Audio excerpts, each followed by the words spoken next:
So hello student, today we will discuss about the preparation of the detailed project report for road project. So basically we will focus on the road project, but for every project there should be we need to produce some DPR. That is the in general the preparation of the DPR, the preparation of the detailed project report. So in this lecture we will discuss that what are the various if a component we need to be focused in the report, what are the various survey sheet, tally sheet, various calculation sheet we need to be shown or need to be displayed in the report for the easiness understand to our contractors. So before going to start, let me introduce myself. Myself Dr. Devashish Das. I am Assistant Professor of Civil Engineering Department of JIS College of Engineering, West Bengal. Here is my WhatsApp number and my email ID is given. So for any query, you can contact with me. So preparation of the DPR involve the following components. So these are the components: the understanding scope of work, traffic surveys, engineering investigation, detailed design, tender and construction drawing. Then our project costing, economic analysis, formulation of construction packages, and compiling of the project report. So what are the scope of the services? So understanding the terms of the reference. So understanding is the terms of the reference. First and foremost thing to study carefully, understand the terms and recommended terms and conditions or scope of the services of the project.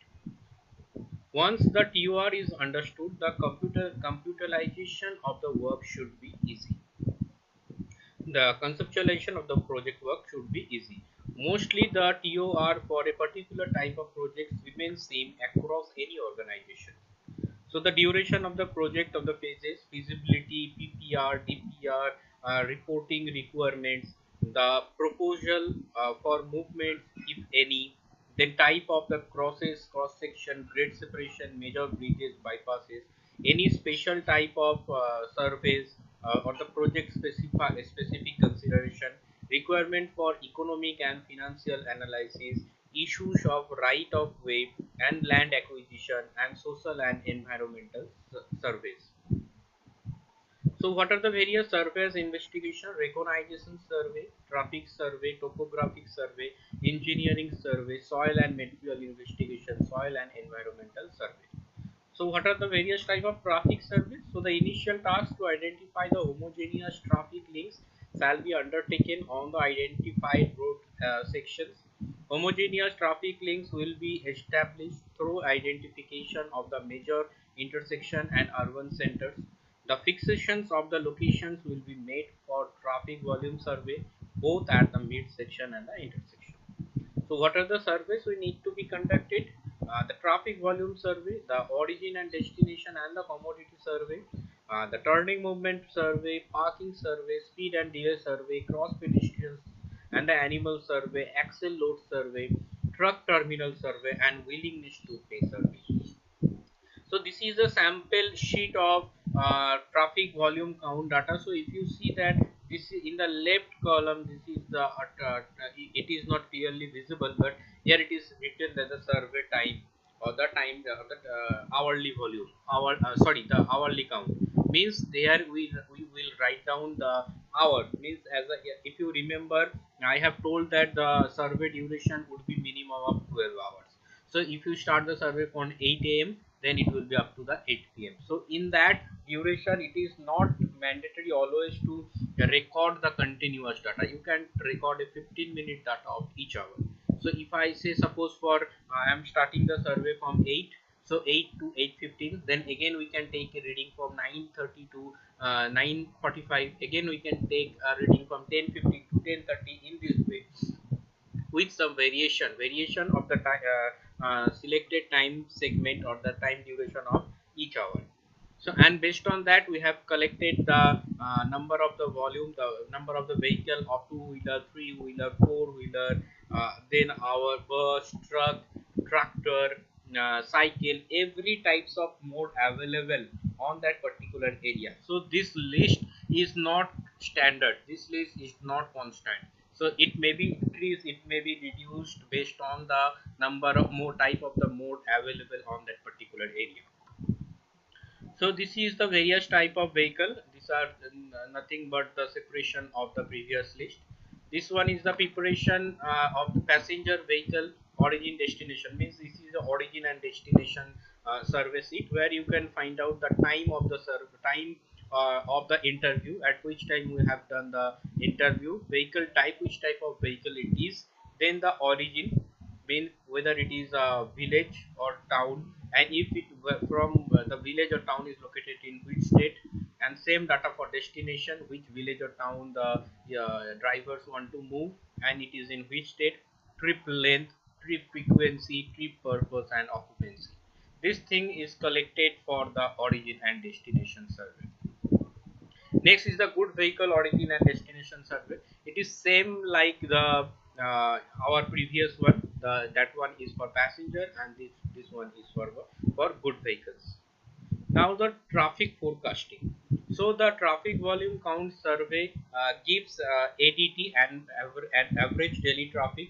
ADT is also is to be converted to AADT, annual average daily traffic, based on the seasonal verification factor. Seasonal verification factor can be obtained by fuel consumption rate or the past traffic data. AADT thus obtained shall be used as the base year traffic. So whatever data we got from the AADT calculation, that will be considered for the base year, and then we need to move forward for the next 5 years or the next 10 years data.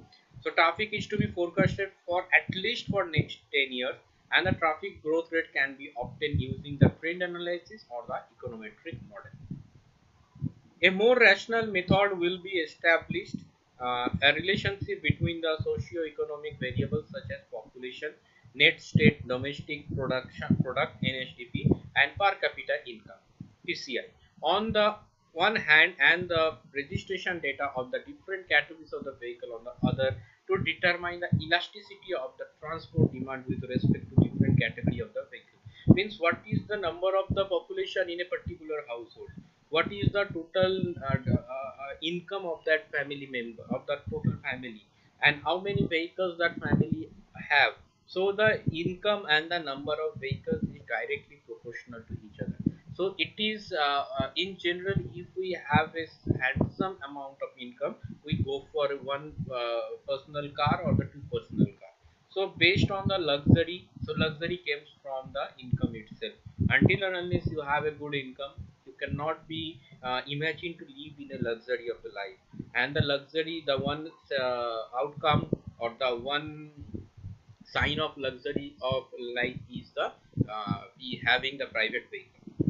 So next is the axle load survey. So traffic loading has a significant impact on the pavement performance and design. Damage that vehicles create a road depends very strongly on the axle load of the vehicles.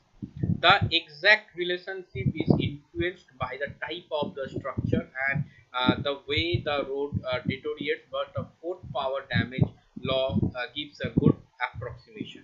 Measurement will be made for 2 days over a 24-hour period on a random sample basis. Analyzes the axle load survey data to bringing out the gross vehicle weight and the single axle load distribution by truck type and the axle configuration. So this is a load bearing test. You can find out, you can see that so there is a one weight machines are installed in the road, a loaded truck will be passed, and the data is recorded, the what is the total actual bearing capacity of that vehicle truck and what he is actually transporting. So this is the axle load survey calculation. So from that we can calculate the total wheel load, and from that the EHW, equivalent single wheel load, the what is the equivalent factor, what is the individual vehicle damage factor VDF, and what is the final VDF. Based on that we finally calculate the length life of the road, the longevity of the road. This is a sample load axle calculation method, and this is the VDF value for different type of vehicle, that is the 2 axle, 3 axle, light commercial vehicle, heavy vehicle. So based on that, the average VDF value is given. Now, what are the various engineering surveys and the investigation? So various surveys are required for construction, for conduction of any design work, any planning work in transportation system, and so that we can prepare a final DPR a very presented manner. So for that, the road inventory survey, the inventory and condition assessment of the existing cross drainage structure, preparation of street plan, assess adequacy of drainage, pavement condition survey, pavement roughness survey, pavement composition survey, and Benkelman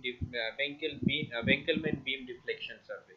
So these are the few important and significant survey we need to be conducted while we are talking about the preparing of DPR of any road project.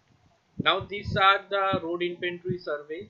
So the road inventory survey consists of recording the physical features along and across the project road in a prescribed format, average width of the pavement, shoulder and formation, surface type of carriageway and the shoulder, right of way, average embankment height and type and condition, location of major bridges, location of the major bridges and flyovers, type of the location of the side trains, roadside land use, then our within the boundaries, what is the utility line or what is the boundary line, means the utility line or the tree within the boundary, location and condition of the traffic signboard, location of the bus stop, parking areas, other amenities, location of the major industry. So these are the n number of inventories, n number of parameters needed to be find out from the inventory survey. I am not going through all the point because you can take a note from this, that what are the various type of survey we need to be conducted under the inventory survey. So this is the sample of the road inventory survey. Actually from this lecture itself you can find out the what is the process for preparation of a survey sheet. Next, inventory and the condition assessment of the existing cross drainage structure. The location of each bridge and culvert shall be recorded along with its type and carriageway width. The detailed inspection of bridges and culverts shall be carried out to assess their condition. This would lead to a report preparation on condition of the bridges and the structures. The structure which shows deficiencies in terms of capacity and strength shall be reviewed in the light of repair and rehabilitation possibilities with suitable recommendation. So this is a sample of inventory and condition survey for the culverts. Assess of adequacy of the drainage. So inadequacy of the drainage reflects in terms of the fast deterioration of the pavement as well as cause of the inconvenience to the traffic. General condition of the drainage, connectivity of the drainage turnouts en routes into the network topography, conditions in cut section, conditions at the embankment. So these are the few channel passing for the embankment or the water passing. Based on that, what are the all possible routes for selection of the road or selection of the embankment can be drawn. Next is the pavement condition survey. So the detailed field studies should be carried out to assess the adequacy and the effectiveness of the existing pavement. The data shall generally cover the pavement condition, the shoulder condition, the embankment condition, and the drainage condition. So the what is the pavement condition? So this is the sample data from where you can find out the change in kilometer from to distance, the cracking percentage of cracking, whether it is a narrow cracking or the wide cracking, then what are the percentage of potholes, percentage of patching, percentage of raveling, and percentage of edge breaking, and unpaved shoulder, how many depression is there, drop off is there, and material losses are there. And if there is any special remarks, you can also mention in the remarks column. So this is the typical sample of road with the percentage of potholes, cracking, patching, revealing. So you can find out that the 80% of the road are in good condition for first cases, and for the second cases 88% of the roads are in a good condition. So this is the pavement roughness survey. So this survey is basically done to find out the roughness of the highway. So you can just see this diagram. From here you can find out the change in x-axis and the roughness factor in the y-axis. Okay, just look into this diagram.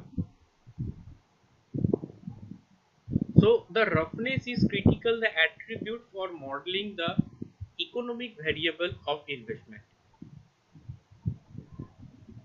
The roughness is measured in International Roughness Index (IRI) and unit is RII is meter per kilometer.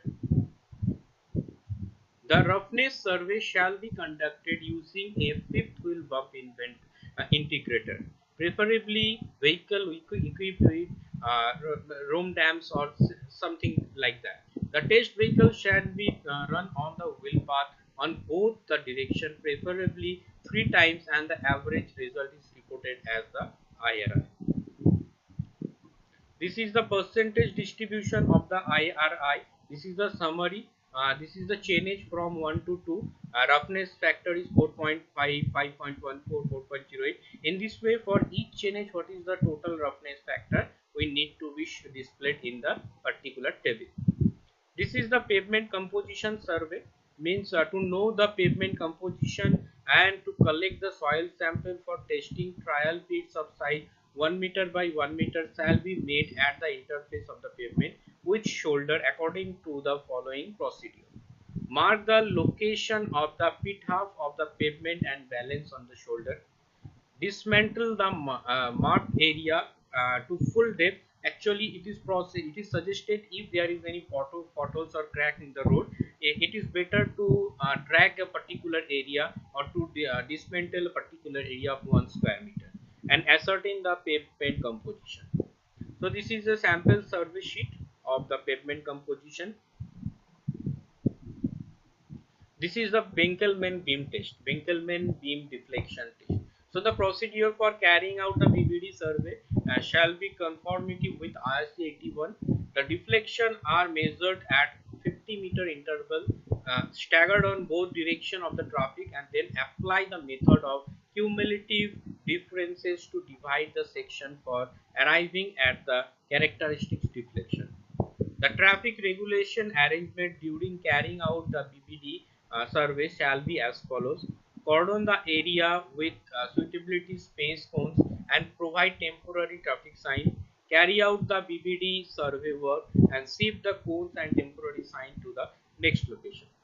So this is the sample BBD test. You can find out that the loaded truck needed to be passes through and what is the deflection at each 50-meter distance is located.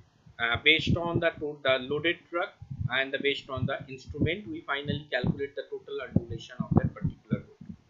So this is the preparation of the Winkelmann beam BBD test data sheet. This is the sample data sheet, and this is the summary of the BBD data as the follow. It is a chainage in x-axis and the deflection for each 50 meters. What is the deflection from this? We can find out the total deflection of that particular stretch of the route.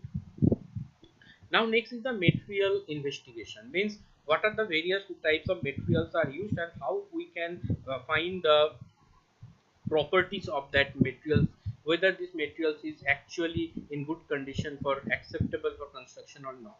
So the first thing is that existing subgrade and the embankment soil, construction material investigation, borrow areas, queries for aggregate, queries for sand, and sources of other construction material.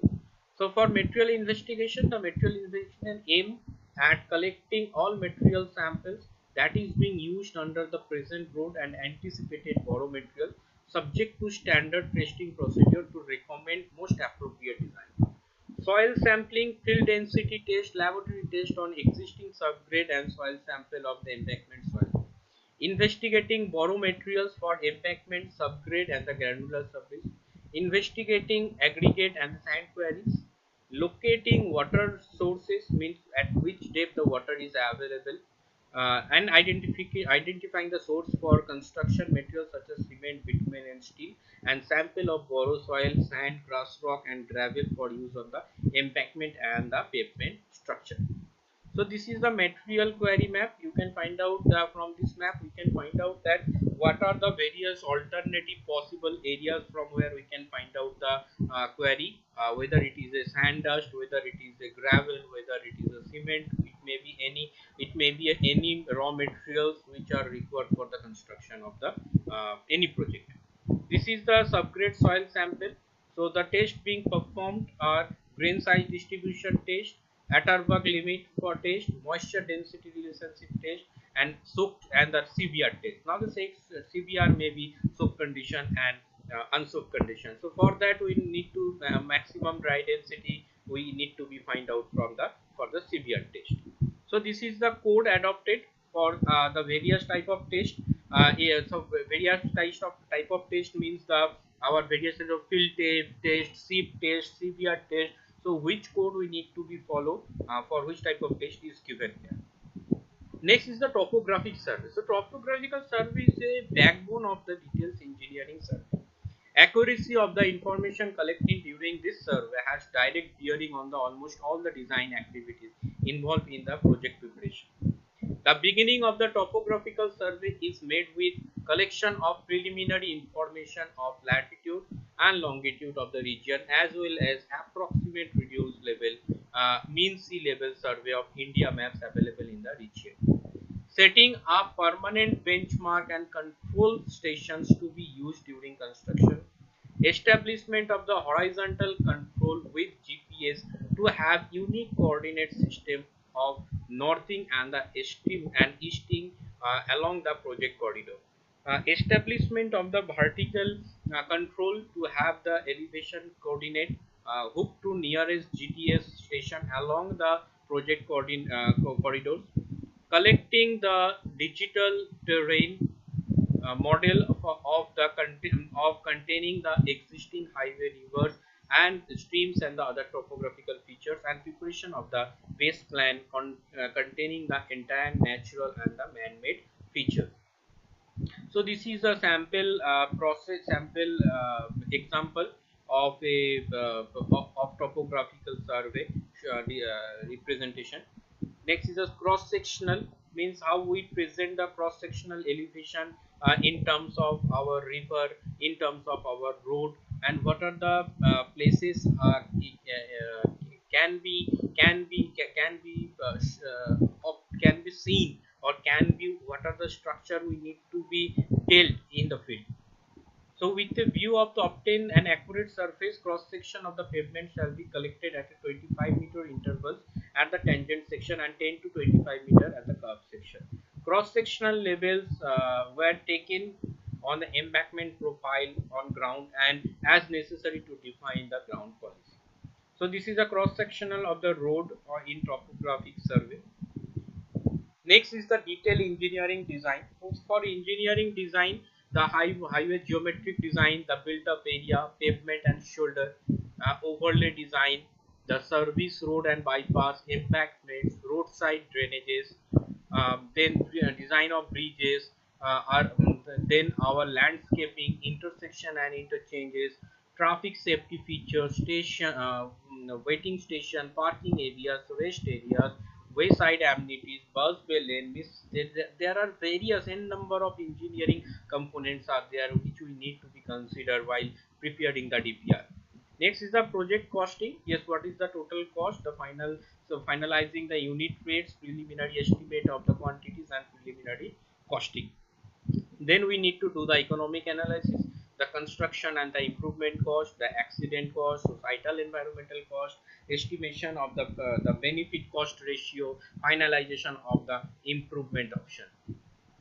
The in financial analysis, determining of the toll rates, the project cost, preliminary project revenue, then the formulation of the construction packages and the project report. So this is the horizontal alignment. This design can be obtained from a software by putting the elevation, the contouring, the dimension of our horizontal condition, horizontal alignment. We can figure it out from any software. Then what is the vertical profile? The vertical profile is the existing longitudinal section of the project road shall be obtained from modeling the ground data. The finished profile shall depend on the thickness of the pavement layer determined from the pavement design, provision for necessary profile corrective and the camber corrective process. So this is the cross sectional of the proposed of any proposed section. The sections are broadly composed of carriageway, median, rest footpath, arch shoulder, drainage provision. The earthwork in cutting and filling shall be obtained from the software directly at the specified interval along with the mass hole diagram. So this is the justification, or you can say the schematic cross sectional of any roadway for what are the various layers and what is the thickness of the each layer for any highway project. So this is the then the design built up area. This activity shall focus on the design of urban area in the form of parking lanes, service road, sidewalk and roadside drainage underneath the sidewalk. The overlay design, the performance of pavement in terms of functional performance, structural capacity and safety contribution.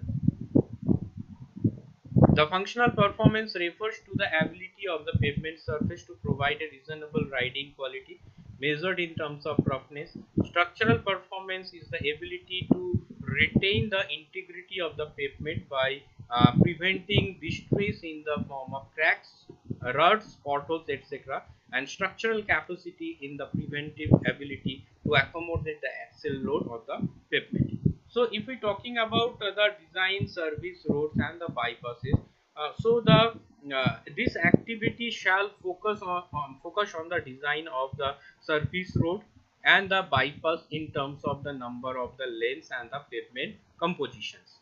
Next with the local traffic components shall be segregated and would determine the number of lanes to be provided in the service road depending on the traffic loading and the soil investigation already carried out. So based on the total loading pattern and the bearing capacity of the subgrade soil, we provide the number of the lane based on to cater the traffic volume so that the traffic jam will be reduced and speed will be maximum. Design of the embankment would be designed after the detailed analysis and as per the relevant standard and the latest software available. Design of roadside drainage. The drainage is an important aspect in the design of highway. With the poor drainage condition, the pavement will not sustain till the end of the design line. The detailed design of any structure based on the detailed survey, the general design parameters and the loading as per the IRC. The selection of the foundation is very vital because the whole the structure is standing on the foundation. So the selection of this foundation is should be in a very crucial and in strategic way in developing the standard design, and for those design which cannot be standardized, computer program for design and drawing shall be used. Design of arboriculture and the landscaping. Appropriate plans shall be developing for planting of trees, horticulture and the floriculture on the unused land of the right of way in order to beautify the project corridor view and improve the overall aesthetic. Design of the intersection and the interchanges to avoid the skew crossing wherever possible, to provide the control radius of minimum 12.5 meter, to provide a radius of minimum 9 meter, to provide a maximum possible length for weaving section in case of a rotary, to provide a 3 meter additional width of carriageway in at a wavy section, to provide adequate side distance for all traffic movement, to provide a slip lanes for the left turning where the volume is assessed to be high and also land is available. So for this type of work we need a SP41 and the special publication, that is SP is for a special publication IRC SP41 for guideline of design of at-grade intersection in rural and the urban road and mod type design for the intersection of the national highway. So design of the toll plaza. So design of toll plaza layout based on the traffic segregation, acceptable queue length and toll collection system. The plaza shall be designed based on the forecast traffic in such a way that the traffic shall be subject to minimum delay. Design of the traffic safety features, road furnitures and the road marking, waiting station, parking areas and the rest areas, and design of the wayside amenities. Next is the design of the communication system, design of the bus bay, design of the miscellaneous item and traffic management scheme during the implementation. And finally, the project cost. The cost is construction cost, it may be maintenance cost, land acquisition cost, environmental cost, and the cost of the utility relocation. So there are various costs are also involved while preparing the DPR. So while we do the when we are talking about the cost, we need to do some economic analysis, and the profit margin we also needed to be figured out to find out the cost benefit method. And for that, finally the financial analysis is the end concluded with the financial analysis and formulation of the construction packages. So this package is the total package is this for this type of the construction of the project. So this is a brief about the preparation of the DPR, means how the DPRs are prepared, what are the things we need to be keep in our mind, or what are the things we need to show in the DPR while preparing. So all the aspect or the component related to highlight needed to be focused while preparing the DPR, so that the third person or any other person can easily get all his query, his or her the doubts cleared from this DPR itself. So, so this is for today's class. Thank you for listening. Next class we will discuss some another topic. So till the next class, thank you.